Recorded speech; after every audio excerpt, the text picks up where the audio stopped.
captar lo que el Espíritu Santo nos quiere decir a todos. ¿Quién no quiere una iglesia prosperada? ¿Quién no quiere una iglesia en victoria? ¿Quién no quiere ser parte de una iglesia donde haya prodigios, señales, milagros, maravillas, donde los endemoniados sean libertados, donde los ciegos recuperen la vista, donde las personas que vienen con diversos tipos de opresiones y de ataduras sean libres? ¿Quién no quiere una iglesia así? Las iglesias nunca comienzan grandes. Esta iglesia tenía, igual que todas las iglesias, una etapa de niñez. Era una iglesia joven, pero adolecía, les faltaba algo muy importante. Los apóstoles tenían la cualidad de ir al centro del problema, tenían la virtud de identificar como buenos médicos espirituales cuál era el tumor, cuál era la inflamación, cuál era el parásito o cuál era la enfermedad que iba a lograr o que iba a conseguir que cuando fuera sanada la iglesia creciera, se multiplicara y fuera una iglesia de victoria. Las iglesias todas están catalogadas en categorías. Hay iglesias débiles, hay iglesias niñas, hay iglesias mediocres, hay iglesias fuertes, pero hay un tipo de iglesia a la cual el enemigo, el maligno, el diablo, le tiene no miedo, terror. Si usted pudiera entrevistar al diablo con un micrófono y decirle, quédate ahí, no te me acerques mucho, pero te quiero hacer una pregunta, y le pone el micrófono y le dice, maligno, ¿cuál es la iglesia a la que tú más miedo le tienes en Fort Myers? De todas las iglesias, ¿cuál es la iglesia a la que tú más le temes? De todas. ¿Cuál es la iglesia a la que tú ni siquiera te atreves a pasar por el frente? ¿Cuál es la iglesia que más almas te está robando, que más daño te está haciendo? ¿Cuál es esa iglesia? ¿Y cómo esa iglesia llegó a ser lo que es? Explícame cómo esa iglesia, de ser una iglesia niña, llegó a ser la enemigo número 1 tuya. Y les aseguro que si esa entrevista se pudiera hacer, la iglesia que más daño le hace al enemigo en una región, la iglesia que él más odia, la iglesia a la que él más miedo le tiene, es la iglesia en donde todos son llenos del Espíritu Santo. Amén, gloria a Dios. Amén, gloria a Dios. Escucha, porque Dios lo ha dicho. Una iglesia donde todos son llenos del Espíritu Santo es una iglesia que no le da problemas al pastor. Es una iglesia que no se divide. Es una iglesia donde todos, el que menos corre, vuela. Amén, aleluya. No es solamente porque la iglesia ora, no es solamente porque la iglesia alaba, no es solamente porque la iglesia tiene buenos estudios bíblicos, es porque cada uno de los que están en esa iglesia es como si fuera una bomba espiritual. Amén, gloria a Dios. Escucha bien, cada uno de los que están ahí es como si fuera una amenaza para el diablo. Y eso precisamente era lo que pasaba con el apóstol, que hoy en día se le llama apóstol, pero en aquella época se le llamaba evangelista. El evangelista Felipe. Fíjense lo que es un solo hombre lleno del Espíritu Santo y en las manos de Dios. Uno solo. Un solo hombre lleno del Espíritu Santo y en las manos de Dios. Dice en el libro de los Hechos, capítulo 8,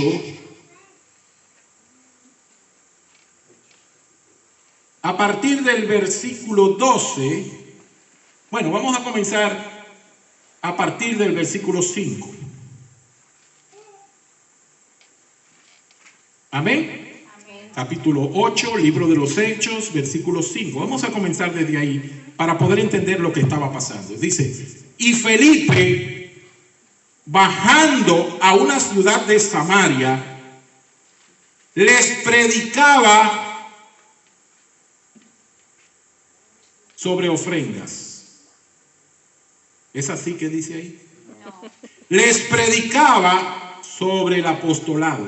¿Es eso lo que dice ahí? No. Les predicaba sobre religión. ¿Es eso lo que dice ahí?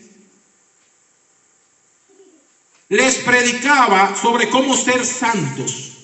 Tampoco dice eso. Les predicaba sobre el santo de todos los santos. ¿Y quién es el santo de todos los santos? El Mesías, el Cristo, Jesús. Si yo me predico a mí mismo, si yo hablo de las cualidades que yo tengo, voy a quedar en vergüenza. Porque el verdadero evangelio consiste en hablar de una persona que no soy yo y que no eres tú. El verdadero evangelio consiste en anunciar las cualidades y las virtudes de aquel que nos llamó de las tinieblas a su luz admirable. Mira lo que es el evangelio. Hay gente que se pasa años para encontrar esa fórmula y para entender lo que es el evangelio.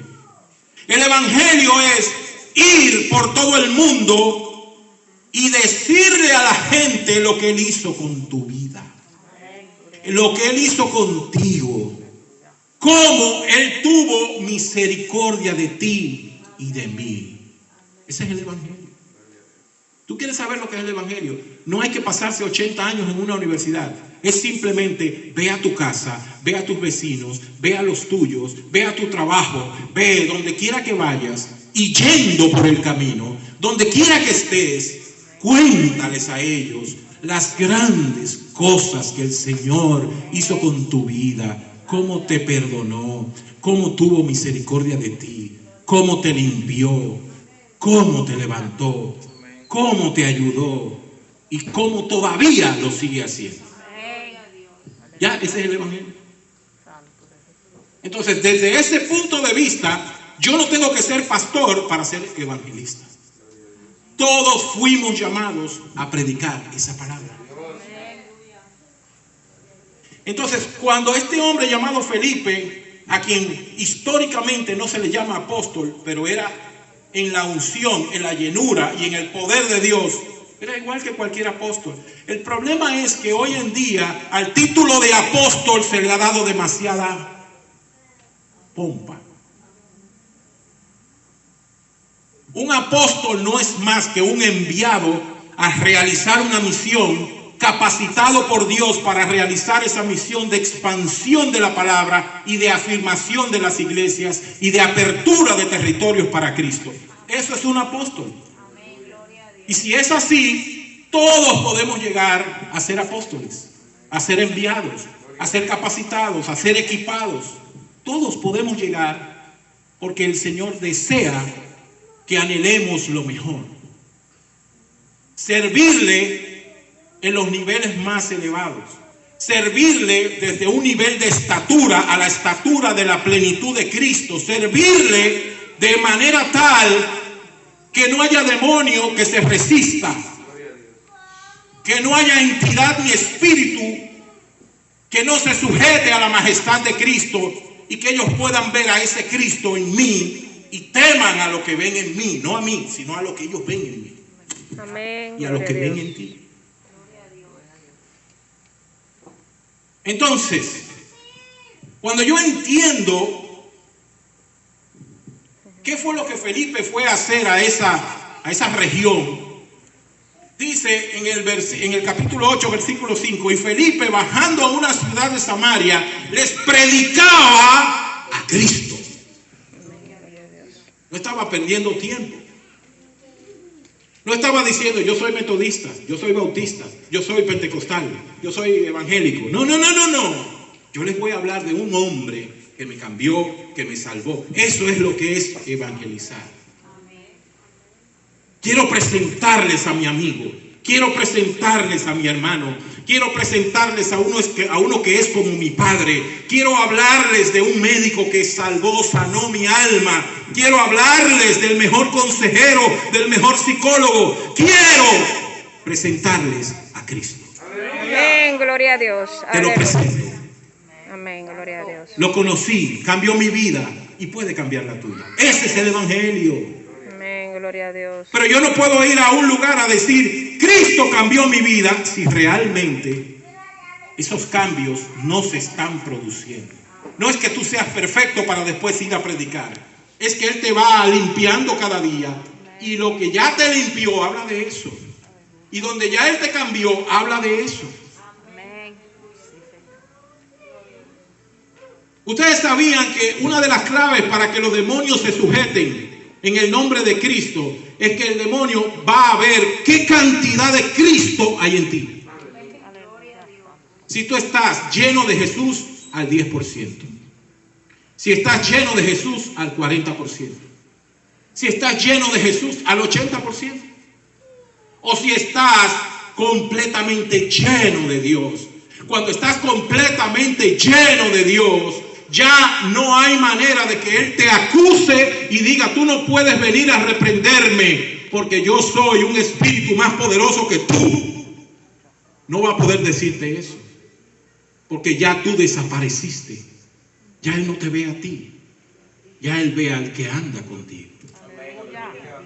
Y desde la autoridad y desde la humillación a Cristo, cuando yo me rindo a Cristo de tal manera que yo me escondo bajo la sombra de sus alas, como dice el Salmo, yo me amparo, yo me escondo bajo la hendidura de la peña que es Cristo. Entonces ya yo no voy en mis fuerzas a hablar con ese demonio. Pero vamos a suponer que yo voy a orar por alguien, le digo, siéntate aquí, y él me dice, estoy atado por la pornografía. Estoy mirando pornografía en el celular y no puedo despegarme de eso. Ayúdame, ora por mí. ¿Eso puede pasar, sí o no? ¿Puede pasar? Amén. Ok.